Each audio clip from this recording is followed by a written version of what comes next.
I would have loved to have been a writer on this show and think, okay, what kind of ridiculous shit can we think of for next season? Yes, let's go there. Happy Jan! Wax on, wax off. Cigarettes. Excellent. Hello.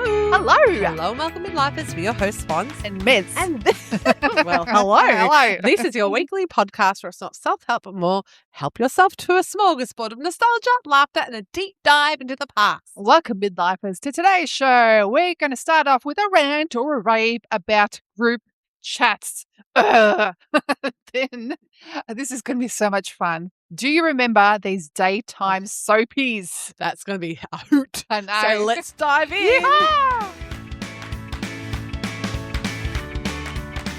But first, let's chat. Miz, what are your feelings on silence? Being unconnected from music, TV, dare I say podcasts, and just doing something in absolute silence. I've only just sort of started doing this recently. And it's so weird because in our house, and I think it goes to how we grew up, we always had the TV on in the background. So sometimes if I do have silence, my husband will come home and automatically turn on the TV and say, but I feel like I'm making more of a conscious effort to have an hour or two with just me milling around the house doing nothing. And it's really settling. It grounds you. Yes. Because I feel like for me, if I was to envision it in my mind's eye, I just imagine all chords in my brain and I'm just connected everywhere. Yeah. Whereas I just love the silence and not having, I always have my phone in my hand now. Oh, I believe it. Whenever I walk around, I've just got my phone, like whether it's to make a phone call, to check a stats, whatever. I'm always connected. And my hand looks like the claw from the mask. Was it the mask or the other Jim Carrey movie? Yeah. The claw. The claw. But we also had that from Get Liar, Smart. liar. Remember Get Smart? The claw? The claw. I don't remember. But I won't do it because he did a fake Asian accent on the show. But anyway. Oh, good thinking, 99. But yeah, saying that, like, I do, if I'm wearing my leggings, I will actually have my phone in my pocket. But I do try to put my phone down. But inevitably what happens, I will, and my husband will call. And he doesn't call me every day. But the time that the one time I will put it down and be on the other side of the house, will call, and by the time I run over, I'll miss it, and then he gets annoyed. He must have these spidey senses. I think he does. It's too quiet. It's too quiet in this house. Whereas I grew up in a household, my mum loved having TV on in the background, like a comfort, it's like a comfort noise. Yes, yeah. But as soon as I moved out on my own, I loved silence. I had nothing on. My mum would come over, she'd turn the TV on. She goes, can't you just, how? Yeah. But for me, like I've realised being so connected in 2026, I have everything on, podcasts, music, TV. And so now I'm going to make a conscious choice, not all the time, but trying to do something in silence. I feel like we should put this out to our middies too. We challenge you to a duel. Get out your glove and slap. But maybe once or twice a week for like an hour. Maybe I should put challenges to my husband because I don't think he'll be able to do it. Yeah. And I'll show a report back. Please. Put your phone away, put it in another room, no sound for 1 hour, and see how you feel afterwards. Because I reckon it just calms you. It does, but then I've got this thought now. I'm like, what if I put my phone away and there's an emergency? What's the chances? Baby, you'll still What hear your other phone. chances? You'll still hear your phone. Like, it's cool. That's now. You know how I'm sorry, but when we were 18, we used to drive without a mobile phone. Yes. It wasn't part of our system of survival. Oh, have you ever left the house accidentally forgetting your phone? I panicked. Yes. And you think, oh my God, what happens if my car breaks down? What happens if this and that? It's like, it's okay. God, has the phone become like such a safety net to us? Yeah, because it is everything. And if you had to use a payphone, there's no payphones around. They're free because no one uses them. But no, the drug dealers use them. But yeah. If you had to ask someone, I've left my phone at home, would they lend me their phone or would they think I'm Dodgerama? If it was used Dodge, me, they probably would. Would you be able to know the phone number? Do you know your husband's phone number? I do because I forced myself to learn. Yeah. And I've learnt my dad's. Oh, that's good. I know no one else's. I only know my husband's. I don't know anyone else's. So what about? Oh my God! I have to send some homing pigeons.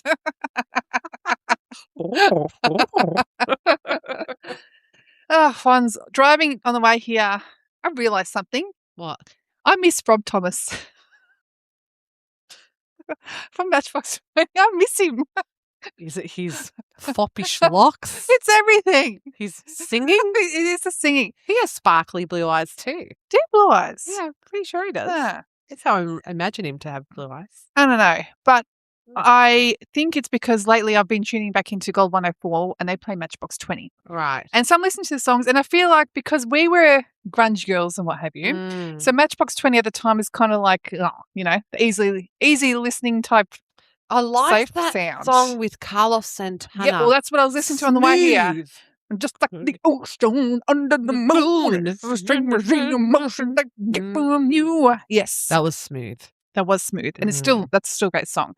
But even the Matchbox 20 song, I'm sorry, I'm screwing up my face because Rob Thomas is double denim. Is he? I picture him as always double denim. I don't think I've seen him in double denim. I reckon he dabbled in the double denim. Listen, I don't think we're one to comment on fashion choices when often we're, in trackies. Yes, I've got double tracksuit. We're in a double fleece. But I don't know. I feel like I sort of missed the boat with them. I sort of enjoyed them, but they're kind of too cringe. So I didn't know. Old. Maybe I think if we were like 10 years older, I would have been a groupie and stalked him. And I do remember having a dream about him when I was 19. I think because it wasn't a sexy dream, but it was like chemistry. And you know when you have dreams, I think because the radio must have been on with a Matchbox 20 song. Yes. So in this dream, he's singing me this song, like one-on-one. That's so sweet. Yeah, and there are curtains billowing in the wind. And I remember, I think this awakened this crush. But it's been hidden. It's been hibernating because I said at the time we were cringy about Matchbox 20. But now I'm listening to him and I feel like I've missed the boat and I miss him. Where are you, Rob? Where Thomas. are you, Rob? In his Levi's double denim deniming outfit. somewhere. If anyone knows where Rob Thomas is, let us know. Say hello.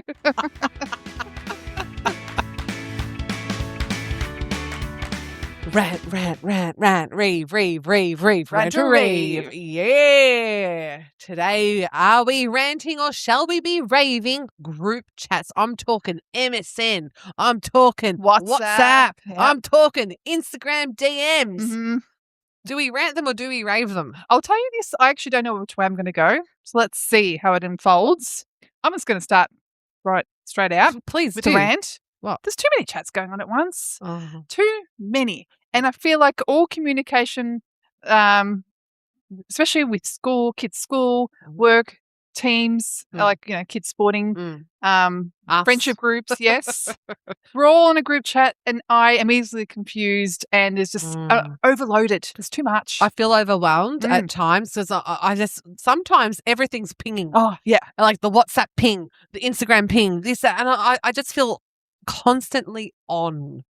Can you ignore a message? Hell no. Oh, I respond. I can. I can have a WhatsApp message sitting there and I'll leave it unread in my notifications for about 3 days until I'm ready. I'll tell you when I'm ready. Not you don't tell me. I am instantaneous with you are. my responses. It's good. It's good for the midlifers. Yeah, it's great for That's us. If I was in charge of the midlife communication, talk to you next week. But again, the claw of the hand, like I'm like this. There is a prize to it. I am cramped. Yeah. But, one thing before we go into ranting and or raving, do you type one line at a time or do you type everything in one block? Oh, I'm a big block paragraph by paragraph. Yeah. So I'll be 3 days late to the conversation because I'll tell you when I'm ready. And when I am, I'll read everything. Then I'll say this person, this person, this. And it's about, you can't fit the screen. No. Yeah. So do you know what's hard? Yeah. When you have to respond to everyone and then you can't remember what someone said. Like, I know. Oh, you have to scroll back as you're typing. Yes. Like, oh. So I am a one-line typer. I think that's more the go. I think more people do that. Yeah, I don't know. Like I just have an idea, type it out. Okay. And has it ruined me as a person, as a communicator? I think that's the general thing. Because even my daughter, when she types SMSs to me, it's one line, Mama, what are you doing right now? They had no idea Yeah. how much SMSs cost back in the day. Like 50 cents a message. That's probably why I've been ingrained. You've got like 200 characters. Get it in. All right. So, Rant. I'm always instantaneous in my responses. I do suffer from mental fatigue from being on so many chats, and there is an exhaustion to it. Yep. Rant. Yep. Okay. I hear you. All right, let's give a rave then. Okay, what? It's easy to stay in the loop. Yeah. Okay. Especially with so many things going on these days. It's there. And even if you're like me and don't look at it for a few days, you can always just go back to it or put the finder on to say, what was that date again? Yes. So it's good for that sort of thing. And also, because I know in my family, we have in the extended family, we've got a family chat. So it's quicker to update everyone on birth announcement, engagements. Oh, look, we're getting married, la, la, la. It's just all the cousins in one chat done. Whereas before, you have to ring up everyone. I just got engaged, Yeah. Yeah. Whereas now it's just done. Boom, bing, bang, boom. I haven't got any with my family. Join mine. I'm not ingrained with your family. I probably should. I know. Well, because we have got the extended family chat, and we have got the instant. What's it? Immediate family chat. Oh, mate, Rant. My mum spams that chat far out with AI reels. She's like, "Oh, look at this, so beautiful." And it's like I'm a pussycat in a ballerina outfit. You're like, I'm too busy for this, Mum. Yeah, because she's retired. She's got all the time in the world. I was like, Mum, just send it to your friends. So she she spams the chat to the point where my brother puts a GIF up of a can of spam saying, Mum's out. You need an administrator of the group to say, nah. Flouting the rules too much. Have to say, Rave, the humour and the comedy, camaraderie in a chat. Especially with a good GIF. Oh, I love a GIF. How good's a GIF? Yes, which I think is actually supposed to be pronounced GIF. But I will never say that. That's ridiculous. Because it has the best alliteration with GIF gang. You're part of my GIF gang. Yeah. And it's just funny. But let me give you a rant when you miss out. So if you're not there for this happens with our friendship group one. Occasionally, a few of us will be online at the same time and it's like gifts galore, funny, and you check in on that conversation the next day, it's over. The moment's done. And you're there like, ha, like, ha. I have to say, as part of our friendship chat, because Mez isn't on it as much as, say, us and a couple of other people, that when you do respond, it's like the heavens have opened. It's like, Mez is here. And we all love getting your message, your big giant paragraph. It's like, like, Mez. Get your glasses out. Take a seat. All right, can I give you another rant? Yes. When you're the odd one out, and I feel this is sort of for groups that you aren't necessarily don't want to be part of. I find it's more for a lot of kids' activities. So the dance or the kids' basketball. My kid doesn't really like basketball, but he's in it just for something. And you get the parents that are really into it, and they're all the ones that are really good friends, and they're having a joke, and you're just there like in the corner like, oh. Just give me the update. Yes. Thanks. You got to know your place in a chat, and it's okay to sit back from the chat. I take a seat back. Yeah, I'm in there. I'm in there gung-ho. I'm in the parent chat. I'm in the basketball chat. I was like, yes, let's get this party started. Again, opposites. How I am in a chat does not fully reflect how I am in real life. Like, I'm like this party queen in chatting. Yeah. Come see me. I'm like... In your double tracksuit. My double tracksuit. Like, mate, I'm boring. I'm surviving on a cup of coffee. That's it. But yeah, look, I've got a rant and a rave. Yeah. So, with the chats, there's branch offs.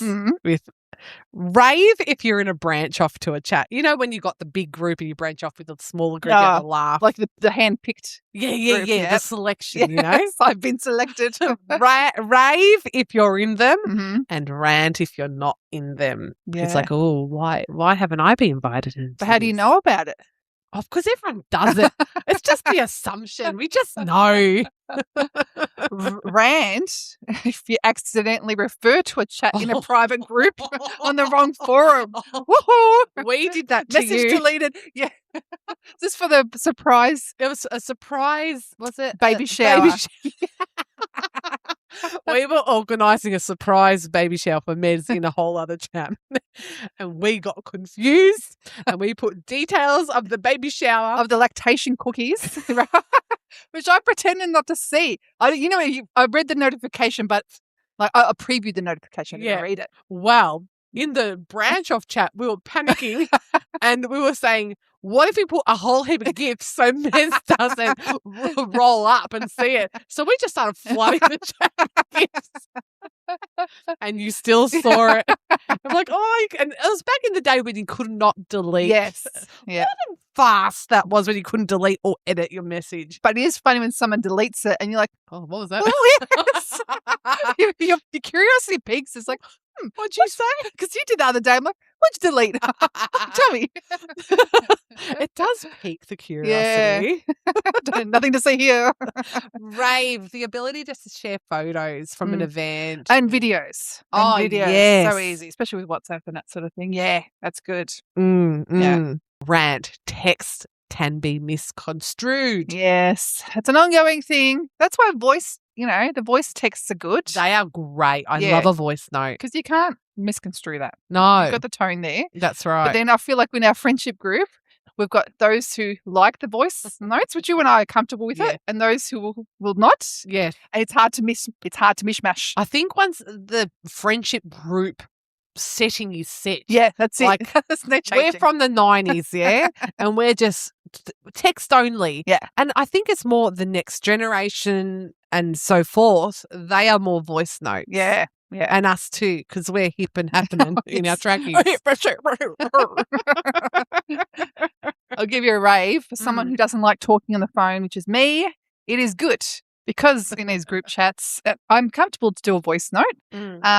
But still, for friends I've known for 30, 40 years, I still get uncomfortable on the phone.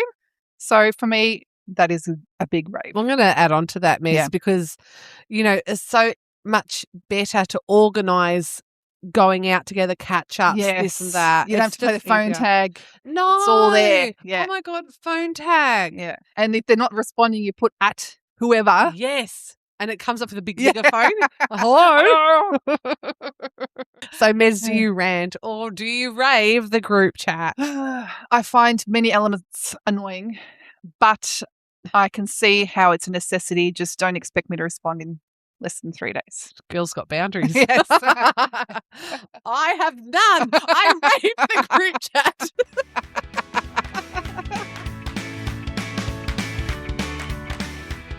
Do you remember? Daytime soap operas. Oh my goodness. Let's just say outright, we are focusing on 3 main daytime TV soapies because there was so much in them that the rest can be too much. There's too much. There are different categories of soap operas. Yeah. And I feel like if you listen to this thinking, I don't remember much, you will. Oh, if you're a Gen X or millennial, you'll remember these. The annals of your memory will prick up and say, aha, I remember this. I remember this when I was sick from school and my mum was watching it. It's like one of those things that if you're home from school, that will be on TV. Guaranteed. Because even I looked up the definition. What is a soap opera? And there's 2. Yep. I'll read only one of them. A television program usually broadcast 5 days a week about the lives of a particular group of characters. Now, I made my own definition. Yeah, exactly what you said. But I wrote, something you watched at your grandma's house or if you're homesick from school. Don't be surprised at hearing a grandma call out slut at the TV and swoon over mustachioed Lotharios. Okay.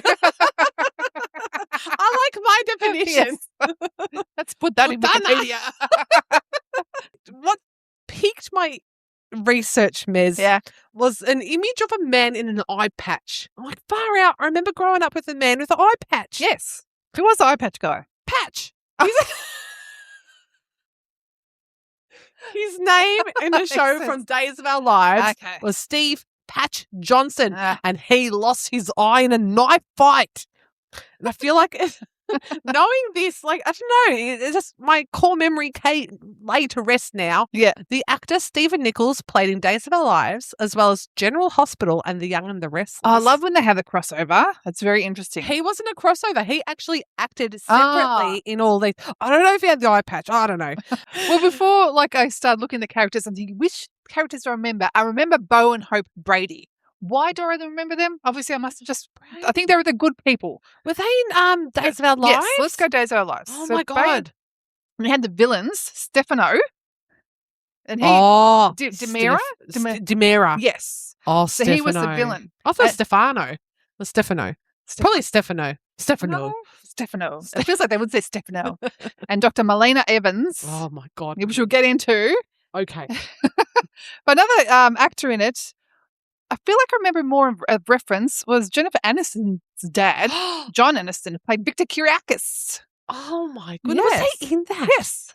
Yeah. And then the interesting one was in Friends, Joey played Dr. Drake Morey in Days of Our Lives. I never made that connection. Yes. What I do know, dum, dum, dum, the sands of an hourglass. These are the days of our lives. And my grandma, my mum would run to the couch and watch it. Yes. Because that was set in Salem, Illinois, from memory. And it began in 1965. Oh, wow. It's still going now. Yes. I'll get to at the end about the things nowadays. Okay. But I feel like the 80s was their peak. Yes. Yeah. And we got to be a part of it. Oh, my goodness. It was funny, though. I looked up how it first started, and it followed initially the triumphs and the tragedies of the Horton family.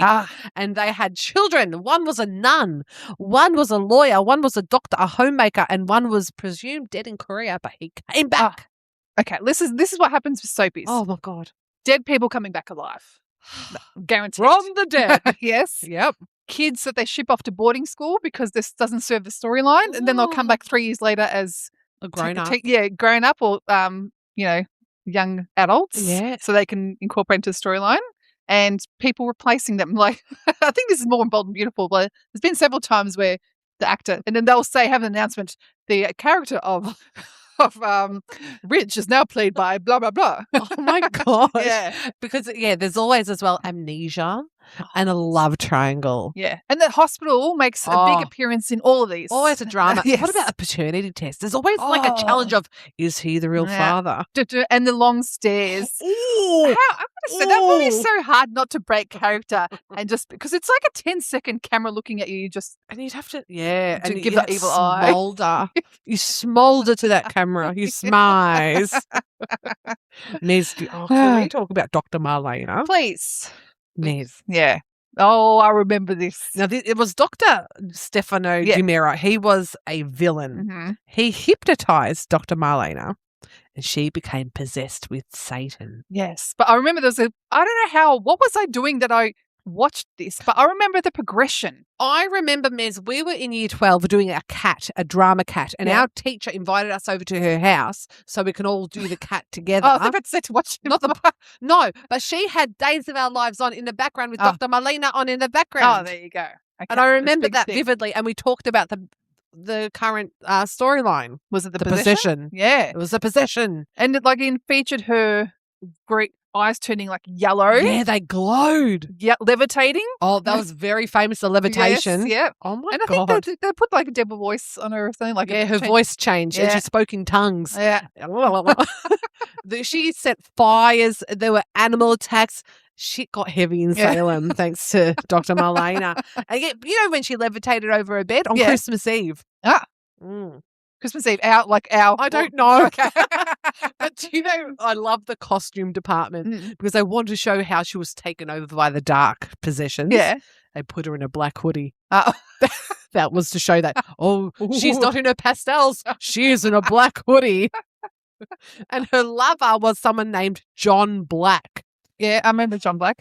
What makes me laugh was that through this possessive storyline he discovered he was a priest with amnesia. Oh, my God. And he was able to successfully perform an amateur exorcism to cast the demon out of her. To be a writer in know. the room of this. I've got two more of because I thought a lot of these have crazy storylines. So these are another two of the storylines from this show, Days of Our Lives, that are like more? The writers had fun. All right. Okay. So there's a storyline where there was a serial killer called the Salem Stalker, where he killed several beloved long-term characters. But turns out it was Marlena doing it while she was brainwashed, again, perhaps, by the evil DiMera family. How many times she been brainwashed? But plot twist, none of the victims were actually dead. They were all drugged and taken to a tropical island called Melassawen, which is New Salem, spelled backwards. Again, in the writer's room, we're like, yes! Melassawen.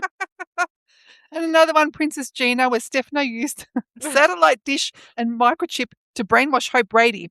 He transformed her mind into that of an art thief named Princess Gina von Amberg. Hope lived as a completely different European woman for years before her memory was restored. That happened to my neighbour the other day. What in the world? It's so funny. In the annals of my memory, I remember a tropical island on TV from Days of Our Lives. Yeah. I didn't know it was a Melassawen. I know. Melassawen.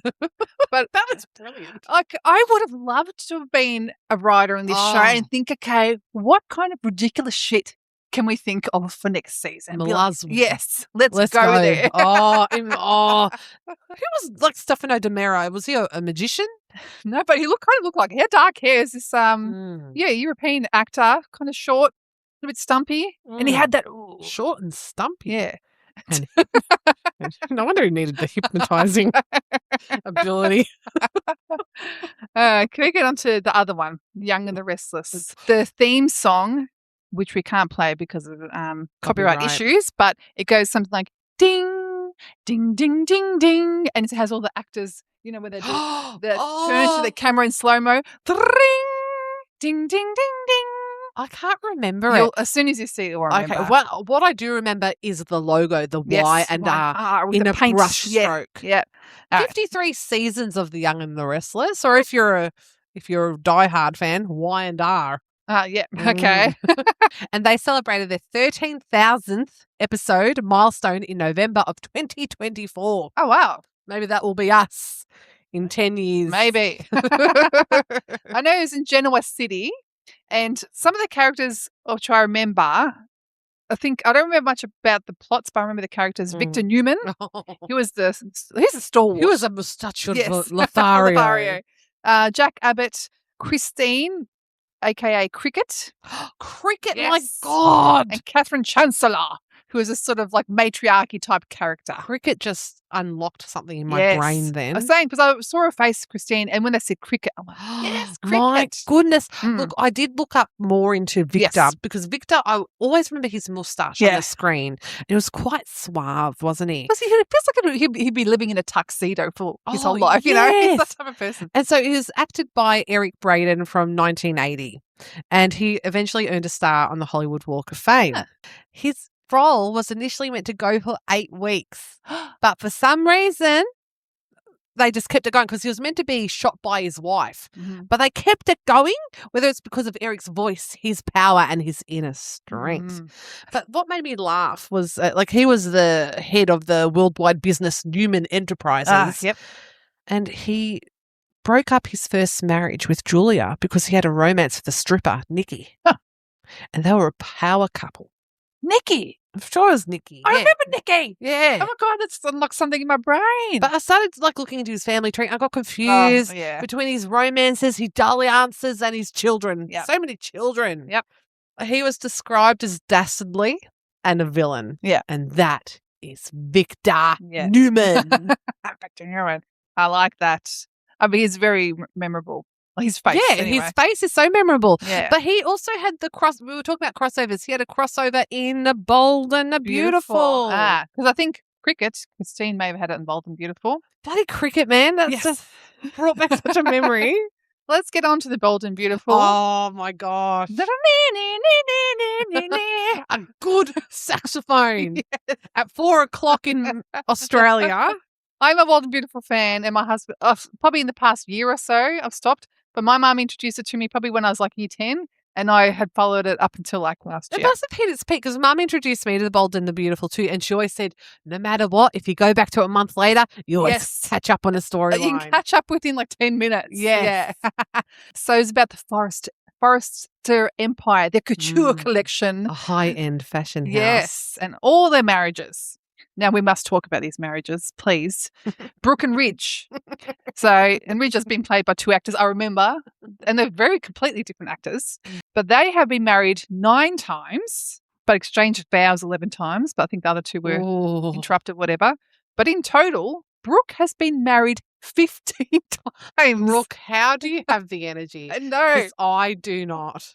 But every time, occasionally he'll propose to her or someone will propose to her. She's like, oh my God. I'm like, really? Come on, man. The I jig's know. up. The jig's up. Like, After with a ring. She's probably got a collection. She's taken the cash converters. It's like, do you really have to do this shenanigans all over again? And because, like, Brooke hooked up with Ridge, right? His brother Thorne, yes. And their father, Eric twice. Not once, but twice. And she got married to Ridge's half-brother, Nick Maroney, during the period when Ridge was presumed dead. God, keep in your pants, Brooke. But was it Stephanie? Yeah. Stephanie, who was once married to Eric, she had a long-going grudge before Brooke was on the scene because it stemmed from when the mother of Brooke, Beth Logan, stole Eric via an unplanned pregnancy from Stephanie, and then she saw Brooke come onto the scene with her son, Ridge, and she claimed she was the slut from the valley. She gave her, there was many slut shades thrown at Brooke, and now it's talking about it. They used to have a cat fight, maybe once a year. Yes. Like sometimes they'd end up in the pool, or once they ended up with chocolate sauce all over each other. But every once in a while, the writers would go, cat fight time, let's go. There was always a slap, wasn't there? They loved a slap on a thing. What I loved about the Bold and the Beautiful was the Spectra fashions. And Sally Spectra. Sally Spectra with that fiery red hair. Because no nonsense, yep. Did you know that Spectra fashions were the budget-friendly knockoff rival of Forrester? Yeah. I didn't know that. Yeah, they would always try to rip them off and steal the designs or something and or other. They have like these runway scenes. Because I have written down, the highlight for me is always when they have a runway fashion shoot, or like occasionally they go to Italy and they'll have like 3 dresses that they'll show in like 20 different shots because that's all they've got, and you have the cameras flashing. That's always fun.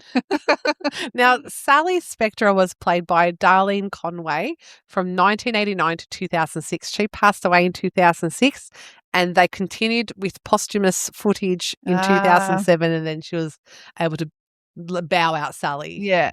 I actually remember when Stephanie left the show. So she hadn't passed away, but she was getting on in age. I don't know how old she was, but she would have been she was on it for decades. Yeah. And so in the show, they wrote that like she had terminal cancer, but she wanted to leave and die peacefully. And on the show is actually her last shot, her saying goodbye to everyone. And you see the cast members actually crying. Oh my God, I feel like I want to start crying. So they're actually legitimate tears because they'd been working with her for years. So it was a really, really lovely send-off. Yeah. Goodness, that's lovely. Yeah. What I just want to know is, what is it about the Forrester men that keep are seen as these men? I don't know. Love interests. I don't know. I tell you what, it might be BDE. Yeah. The Forrester men, the original of BDE, or Victor. Oh, that's a good question. Yeah. Who's oh my Victor does goodness. Allure. Yeah. Daytime soap opera, BDE. We need a carousel. Okay. Coming at you. Have a in a completely G-rated fashion way.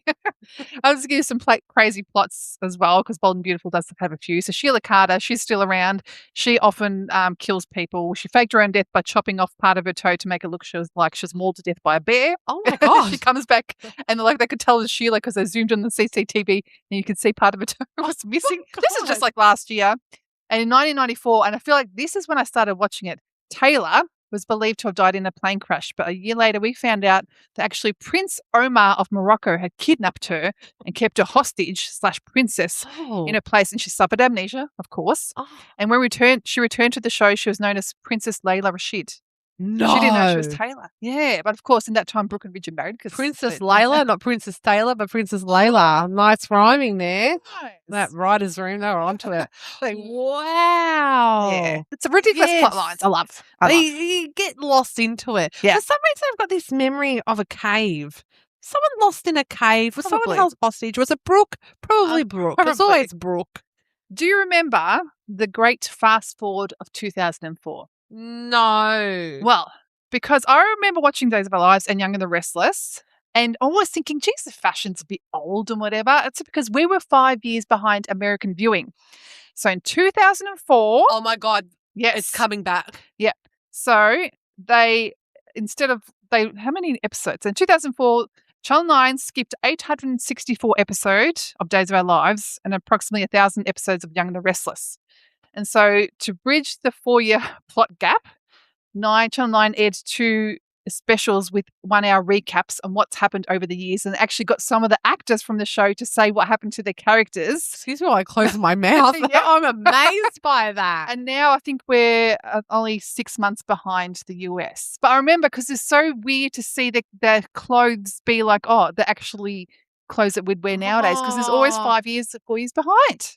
Because how would they, back in the 80s or the 70s, have shipped? They would have had to ship over the reels, I don't know. the film reels. That's how it came behind. I think part of it was because Channel 9 would pause programming over summer for the cricket, whereas they kept on going. Bloody cricket. How boring. How's that? Wow, how is that? So, yeah. That's amazing. Yeah. Now, can we just talk about the ratings today? Yes. Because I think one big thing that's helped them, same with Friends and what have you, is the streaming. Now they go on streaming platforms. So, yes, they're no longer the 1980s success that they were, but the audience is loyal and Young and the Restless dominates with an average daily viewers of 3.2 million. Yes. And Bold and the Beautiful second with 2.8 million daily.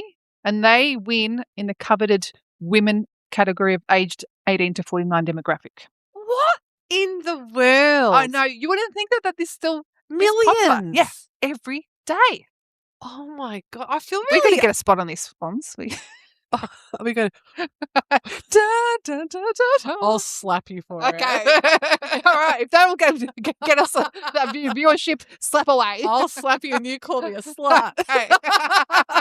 Isn't that funny? Like, it's so, we laugh like that. But back then, it was completely acceptable to slut shame and have violence like so in TV. Yeah. Like, of course, with the evolution of TV. But wow, like just talking about it's like, I think, Fonz, what are you saying? Yeah, I know. But that's what, and it has actually, again, I said I mainly watch Bold and Beautiful.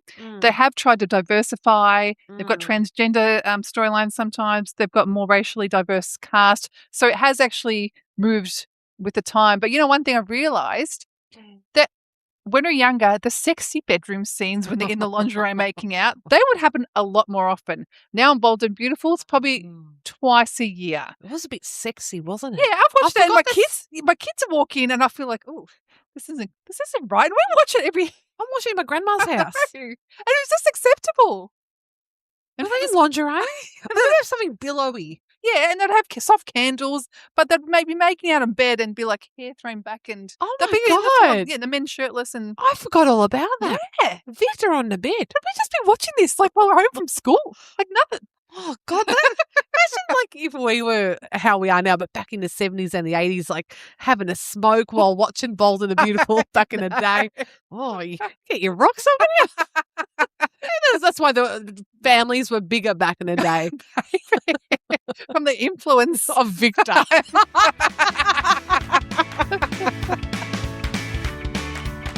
Wow. Oh, I feel so hot under the collar. Victor Newman. We hope you've enjoyed today's episode. We're flustered. I feel really hot.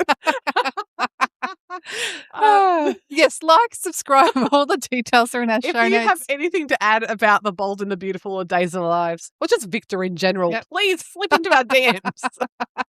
Till next time. See you then. Bye.